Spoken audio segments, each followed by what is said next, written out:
Situé à 60 km de son chef-lieu de sous-préfecture d'Abakala, Tembegele, village de plus de 1000 âmes, enregistre depuis le 17 décembre dernier un étrange visiteur, un éléphant qui passe ses nuits dans le village, toute chose qui crée la psychose au sein de la population rurale.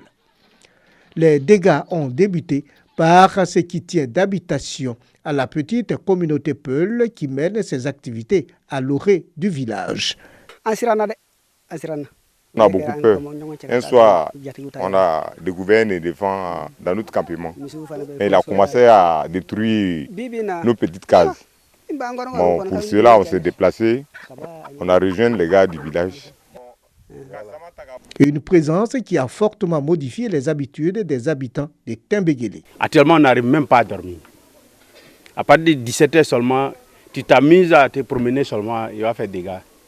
L'essentiel, le plus difficile même, s'il sent l'odeur de manger dans ta maison seulement, tu es foutu. On ne peut même pas aller au champ.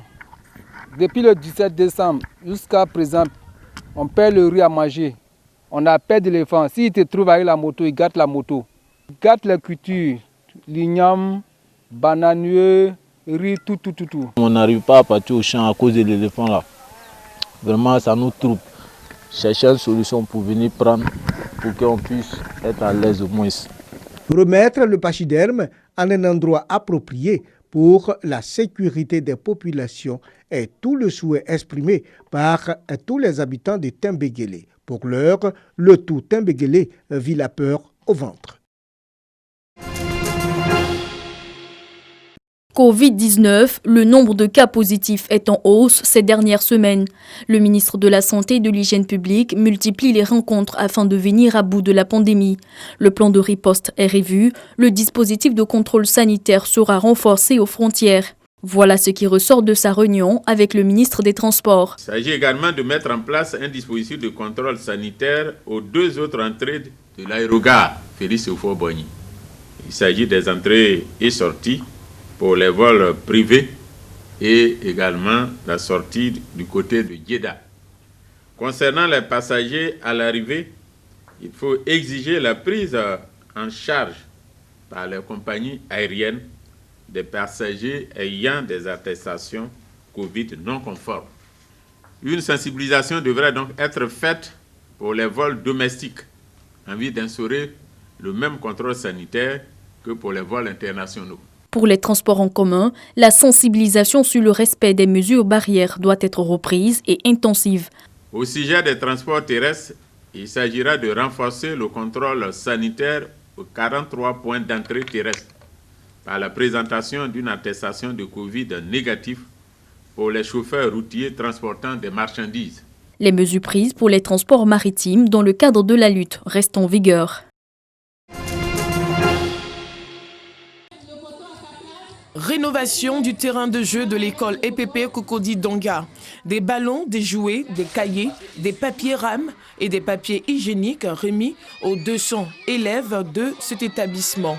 Cette action de bienfaisance de la famille Ezedine, représentant une société de papeterie, s'inscrit dans la dynamique d'accompagnement des efforts du ministère de l'Éducation nationale. On a voulu faire un geste pour l'école et puis quoi de mieux que de marquer l'empreinte de notre produit et de la société que de faire un terrain comme ça aujourd'hui. C'est vraiment un projet pilote pour voir qu'on pouvait le faire.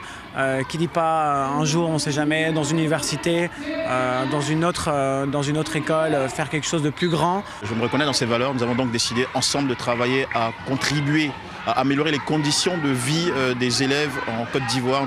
Les heureux bénéficiaires n'ont pas manqué d'exprimer leur gratitude et rappeler qu'étant victimes de leur emplacement géographique, ils n'ont plus que besoin d'aide de bonne volonté. Nous sommes contents d'avoir un nouveau terrain parce qu'avant, nous n'avons pas de terrain pour nous amuser à midi ou pendant la récréation. Et nous sommes vraiment très heureux et remercions tous les donateurs, tous les bienfaiteurs de l'EPP Donga. Nous sommes un îlot d'indigence dans un quartier UP. Parce que notre école a cette particularité qu'elle n'est pas fréquentée par les enfants des riverains. Ce sont plutôt les enfants des employés des maisons des riverains qui fréquentent cette école.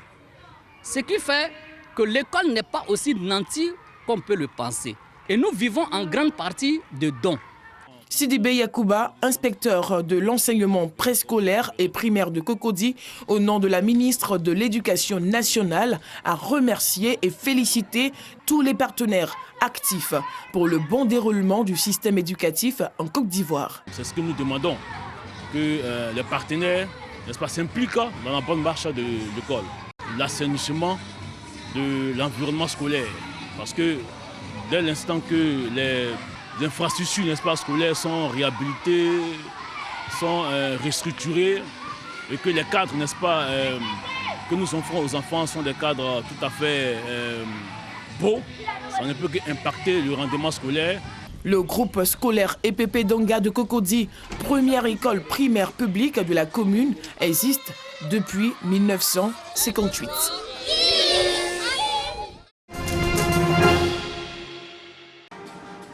À l'entrée de la rotonde des arts contemporains du plateau, ces marionnettes en spectacle.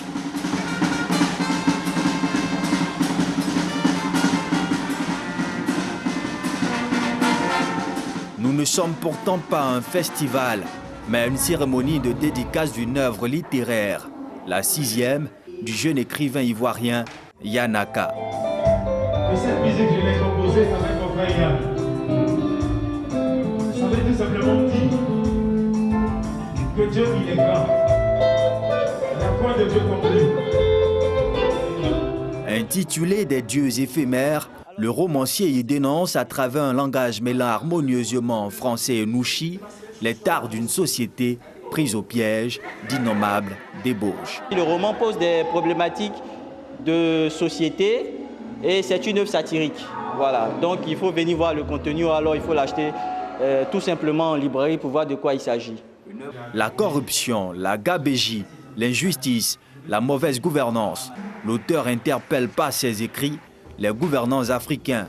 Yanaka veut voir un continent meilleur. Une société améliorée, c'est une société où on s'aime, où on gère d'une autre manière dans le dialogue les conflits.